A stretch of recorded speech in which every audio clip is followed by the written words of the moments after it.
Still a work in progress, trying to get the hands all coordinated for the switches, but that is a little bit of Emoji of a Wave by John Mayer, and it's actually um, played by me just now because I'm going to be reviewing John Mayer's latest album, The Search for Everything, which just came out this past Friday, which was April 14th, 2017. Today is Monday, Patriots Day, April 17th, 2017. Shout out to everyone running the Boston Marathon, a race that's near and dear to my heart. As a child, I always went with my grandmother to, I believe it was like the Wellesley, Newton area, to the halfway point to watch the runners.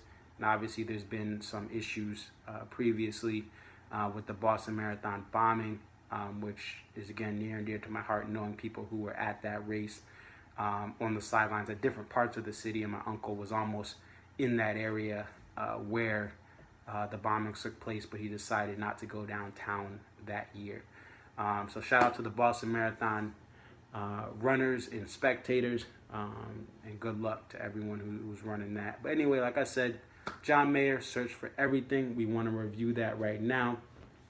Talking about this album, it really is, while it's called The Search for Everything, it's almost like a greatest hits for John Mayer's sounds.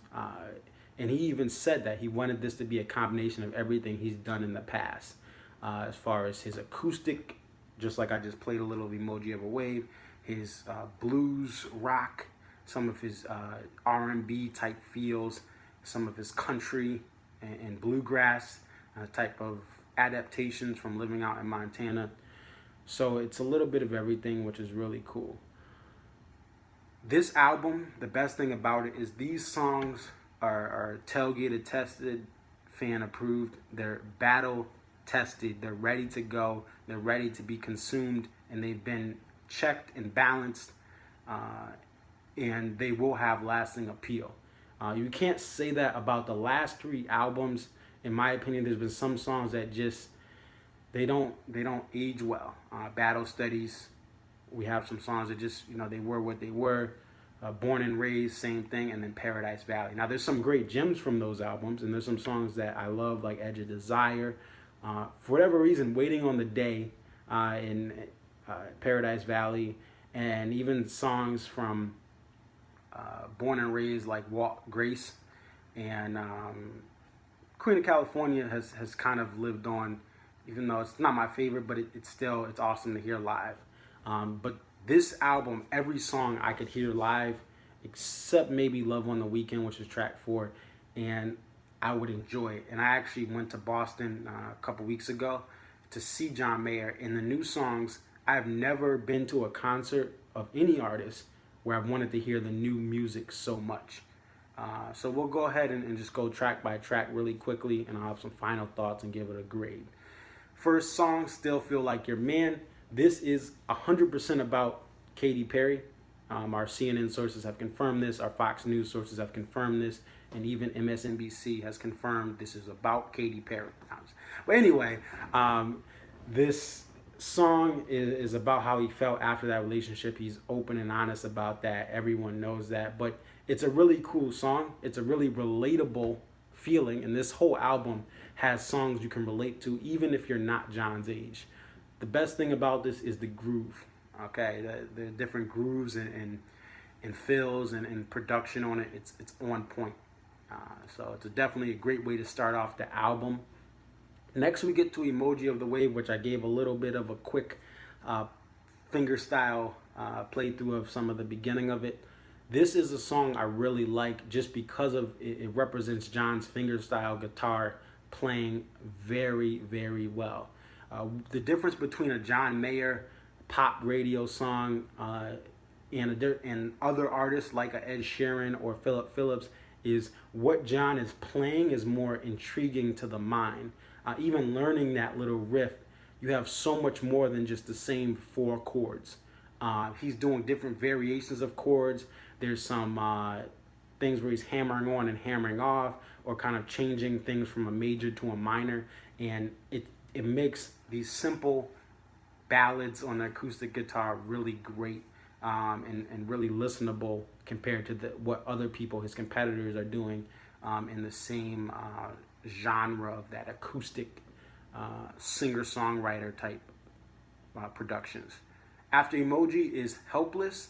This song is the one I wish I could have heard live in Boston, and I think will be on tours past this Search for Everything tour that John's currently on. This song just has such a great energy to it.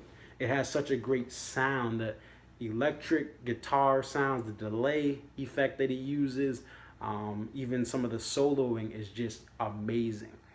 To the point where sometimes I don't even listen to the words of the song except to the chorus, which is, again, the chorus is pretty catchy.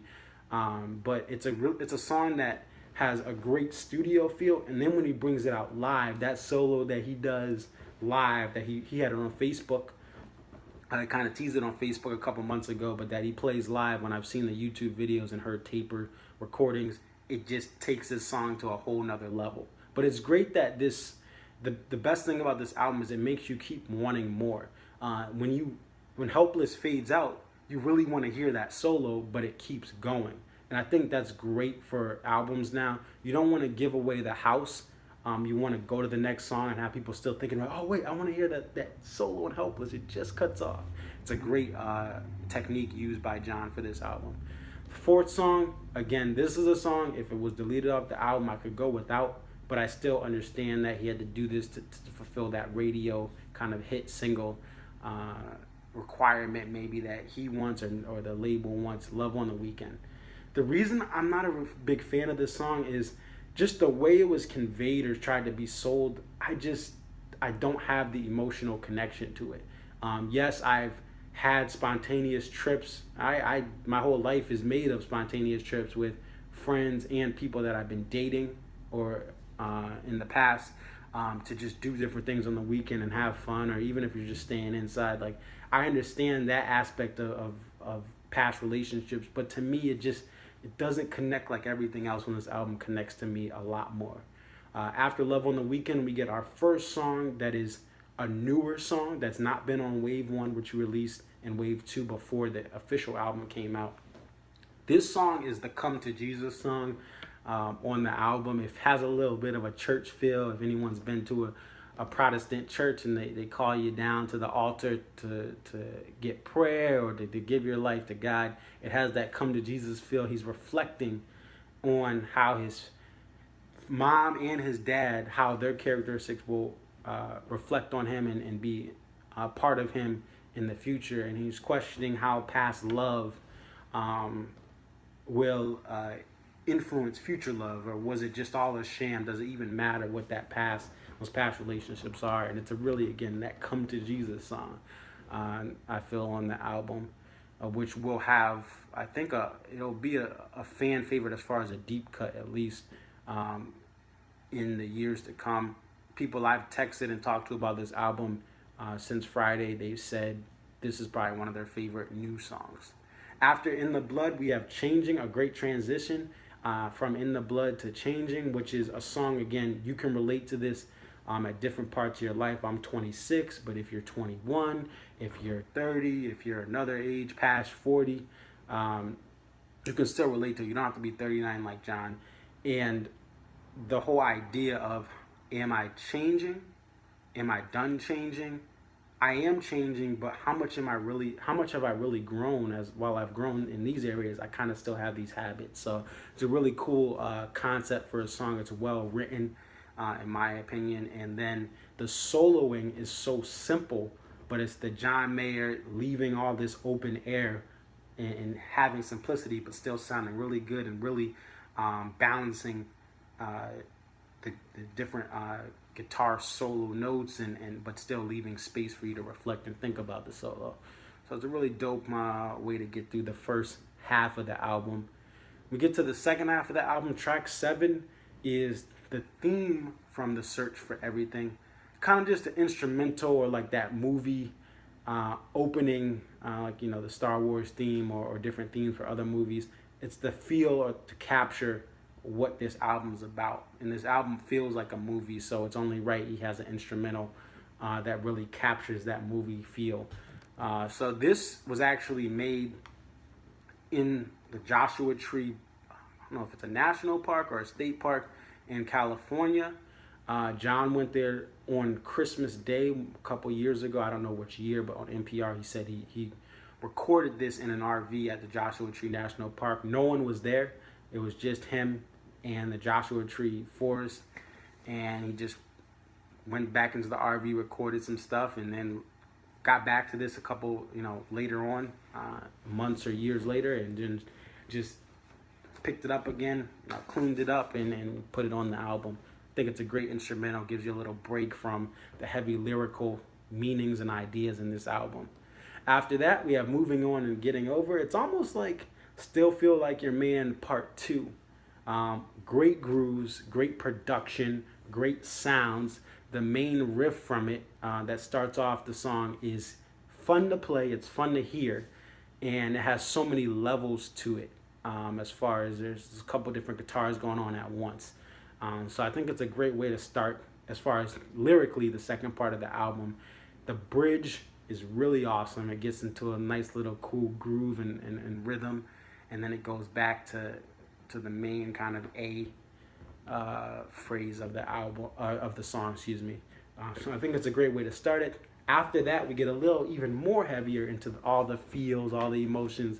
Never on the Day You Leave is track number 9. This track, if you're over 21 and you've had a long-term relationship and you've met family of that person and you've met their friends, this song connects no matter how old you are past that 21 in an up age range. And that's what's great about this. I'm not 39 like John, but I can relate to you're in a long-term relationship and it just all of a sudden it's over and you're thinking about how those times with their family, even if they were a little bit awkward, or those times where that person you love stood up for you and fought for you, and that time where you remember seeing their face every morning or every week. And it's a really great, again, another example of this album capturing the search for everything and realizing what it's like to kind of the morning after a relationship ends. So it's a great way to, again, get heavy on this second part of the album. After that, we get a little bit more funky with Rosie. Now, this song sounds like John was playing Estimated Prophet last summer with Dead & Company, and then used those effects from Estimated Prophet, which is a Grateful Dead song, and used that for Rosie's solo and the whole feel and emotions of Jerry Garcia on Estimated Prophet, which John is kind of filling in for his part for Dead & Company. It translates to Rosie. It's a newer type of groove for John as far as the way the instrumentation is and things like that. But I like it, and it seems inspired from that Dead & Company time in John's life recently. After that, we have Roll It On Home.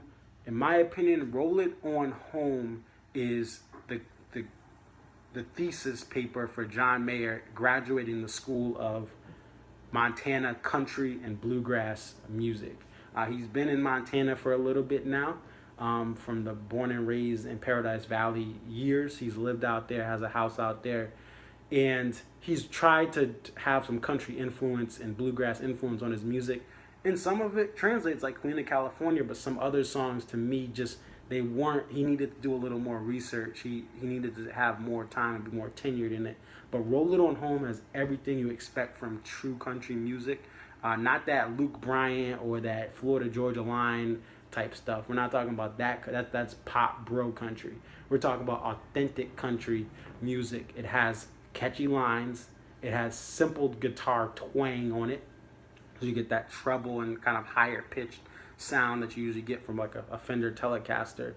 And it's just as simple as it is. There's so much depth to it. Depth to it. Excuse me there. I had to pronounce that right. So it's a great song, and it's the best, to me, it's the best kind of country influence song John has written, as far as capturing that part of the country, as far as the country western, the north kind of westernish, you know what I'm talking about, Idaho, Montana, and all those other Wyoming, all those cool states out there, big sky country. So great song. Last song, You're Gonna Live Forever in Me. This is the final song on the album, and it's been closing every show. It even with Dave Chappelle in Ohio for an Ohio stop of the tour. He played it in memory of Charlie Murphy, which Dave Chappelle had on his Chappelle show for a couple years. And it's just such a great song. It's something that you can relate to if you've lost anyone important in your life, and how you try to live for them and try to take the positive things they did in life and continue it through you. And the best thing about this song is not only does it just come and go just like life, sometimes life just flashes before you, it makes you want more. And this whole idea of the search for everything, which this album is titled, that search never ends. So after this album, you end up just hearing the last couple notes, and then you're like, I want more. But it doesn't give you more. And that's one of the most authentic things about this album, is there's too many albums now. There's so many bonus tracks. There's so many extra songs that could be cut out. But this is 12 songs. It's just under 45 minutes, and it's straight to the point. And while this doesn't compare to some of the albums I'm going to kind of rally off and spit off, my favorite albums of all time are typically under 50 minutes, or they're just albums that they feel quick. So as far as hip hop, Illmatic is one of my favorite albums. If you look at Stevie Wonder, Inner Visions, same thing. It's in there, it's out there, get gone, as my boy Country Wayne says. So I love those type of albums where you're immersed in this heavy content for 45 minutes, but then it's over. There's no throwaway tracks. It's not long enough to make you lose focus, and that's what is really great about this album. Combine that with the staying power of these songs. Like I said, these songs are battle tested. They are going to be played over and over, but you're still going to like them if you are a John Mayer fan. If you're not, obviously, these songs aren't going to convert you to the first church of John Mayer riffs. But if you're a fan, they're going to have lasting appeal. And if you go to a live show, the best thing about this album is everyone dreads when a legendary artist that you like has new music that's not as good. But this is going to be stuff you're going to look forward to, the new stuff, if you're a fan of what John has done over the years. I give this album an 8.7 out of 10. Now, I'm giving it that high of a ranking just because for someone in John's shoes that's been writing for so long, playing for so long, this is his 7th album, to have something as great as this to capture everything this late in his career is nearly impossible for most artists. Most artists, even the best of the best, their newest stuff just isn't as good. And that's just the reality, because you only have a prime for so long in songwriting and production. You can play your classics, but at this point, for him to make this have such lasting appeal, and some of this music we've been listening to for months, and it still rings great and rings true. So again, 8.7 out of 10, and I hope that we're able to get more of this music later in the summer from this album, translate it to the live show. I know Rosie was just played, again, we're in mid-April. Rosie was just played a couple shows ago, I believe. But that's pretty much it. Thank you for watching this review. Definitely comment, like, subscribe. Let me know what you feel about the album.